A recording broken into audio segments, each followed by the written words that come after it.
On arrive en Espagne au Grand Prix de Barcelone et il y a une écurie qui a plutôt le vent en poupe, c'est Ferrari. Une certaine confiance avec cette nouvelle réglementation, du moins le durcissement de la FIA, je t'explique tout, et ce regain d'espoir qui arrive dans l'écurie italienne.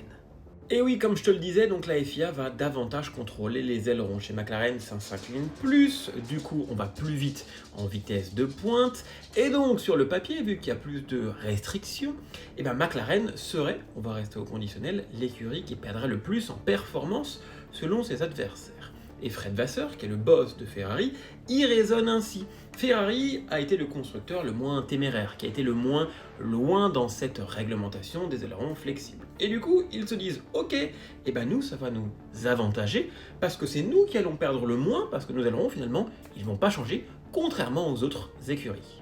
Toto Wolff, le boss de Mercedes, va lui dans la même direction. Pour lui, c'est Ferrari qui pourrait en sortir gagnant. À mon avis, Ferrari a été la marque la plus conservatrice en matière d'ailes flexibles. Clairement, cette course, c'est un peu la course de la dernière chance pour Ferrari. Si ce week-end ça ne fonctionne pas, c'est sûr et certain que Ferrari pourra dire adieu au titre pilote 2025. Un nouveau plancher pourrait arriver au Canada ou en Autriche et la nouvelle suspension arrière à Silverstone. Alors, le sentiment général, c'est évidemment que là, on est en train de demander beaucoup au service de développement parce que grosso modo, c'est la dernière chance. Si tu viens de suivre la Formule 1 ou même si tu la suis depuis un petit moment, on est d'accord que ça, on est tous d'accord avec ce schéma-là. Grosso modo, à Imola, c'était tellement terminé. Et puis, à Monaco, nous sommes de retour, la Scuderia Ferrari, avant on est vraiment de retour. Et puis, on retombe sur un, c'est terminé.